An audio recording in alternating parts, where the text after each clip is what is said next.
À mon commandement, alignement, gardez-vous.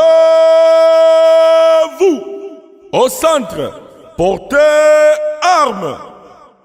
Maintenant, avec détermination, nous allons finir la guerre. Les forces armées de la République démocratique du Congo, FARDC, sont les forces armées officielles de la République démocratique du Congo. Anciennement appelées forces armées zaïroises, les forces armées de la République démocratique du Congo sont classées en 2023 selon une étude du Global Firepower Index, 8e dans le classement des puissances militaires en Afrique et 72e dans le classement mondial. Installez-vous confortablement, dans la vidéo d'aujourd'hui vous découvrirez le vrai problème qui empêche la reconstruction de la FARDC. Avant de commencer, si c'est la première fois de nous découvrir, n'oubliez pas de vous abonner à notre chaîne YouTube Miroir d'Afrique de Félix Kilouya. Si vraiment vous êtes intéressé par ce que Félix Kilouya vous présente comme découverte, vraiment n'oubliez pas de vous abonner, de liker et d'activer la cloche de notification pour ne rater aucune de nos prochaines vidéos. On commence. Les forces armées de la République démocratique du Congo sont dans un processus de reconstruction après la Deuxième Guerre du Congo finie en 2003. Le gouvernement à Kinshasa, les Nations Unies et des partenaires bilatéraux comme l'Angola, l'Afrique du Sud et la Belgique essaient de créer une force viable capable de réaliser les missions qui lui sont confiées, la plus importante étant la sécurité et stabilité pour la nation. Cependant, la réussite de ce processus paraît incertaine, car on assiste à un retour de la corruption et le gouvernement congolais éprouve énormément de difficultés à gérer et contrôler ses forces armées. On note également un manque de coordination entre les donateurs internationaux. Enfin, il est très important de souligner que les FARDC se constituent en partie sur base d'une tentative de regroupement et d'intégration, le brassage et le mixage au sein d'une structure de commandement unique des forces militaires tant du gouvernement légal de Kinshasa que des anciens mouvements de rébellion qui ont divisé le pays, en particulier depuis la Seconde Guerre d'août 2008. Il s'agit en particulier des mouvements Maïmaï, des troupes du RCD Goma, du MLC de Jean-Pierre Bemba.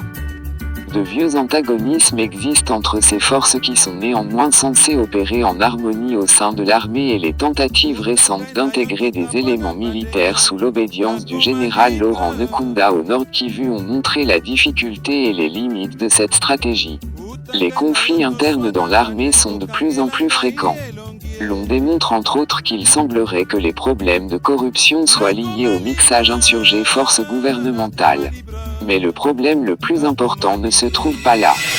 En dépit de l'aide internationale, la RDC, auparavant le Zaïre, au vu du profond sous-développement dans laquelle elle s'est enfoncée, n'a pas les ressources suffisantes pour se doter d'une armée régulière, bien gérée, dont les forces sont casernées. L'impossibilité de survivre dans ces conditions les amène à vivre sur le dos de la population par le biais d'exactions et de spoliations constantes, principalement en zone rurale. La paysannerie, déjà la partie la plus pauvre de la population, paye le plus lourd tribut alors qu'elle est celle qui devrait être protégée par l'armée qui exerce en principe un rôle de maintien de l'ordre public, aux côtés de la police nationale. On assiste donc à un retour à la situation que le pays a connue à la fin de l'ère mobutiste où les militaires étaient devenus la crainte majeure de la population. La MONUC se voit donc obligée dans certains cas de protéger les populations civiles des violences qui sont le fait des forces armées. Cette dramatique évolution s'est encore aggravée par le nombre croissant de violences sexuelles perpétrées par les militaires dans les campagnes dans un contexte de relative impunité, les poursuites engagées contre les auteurs de ces sévices par la juridiction militaire étant très limitées au regard de l'étendue du phénomène. Les forces armées de la République démocratique du Congo comprennent dans leur organisation l'état-major général, la force terrestre, la force aérienne, la force navale, les 3 zones de défense, le corps médical, le commandement général des écoles militaires, le corps logistique, la garde républicaine, le corps des troupes de transmission, le corps du génie, le service d'éducation civique, patriotique et d'action sociale, le service de communication et d'information des forces armées, les aumôneries militaires, Avec un budget de la défense officiellement estimé à 93,5 millions de dollars, soit 1,5% du produit national brut. L'armée congolaise compte près de 350 000 hommes selon le lieutenant-général Kizampia Kizampia, ex-chef d'état-major général. Nakoma libre, nakoma libre, nakoma libre.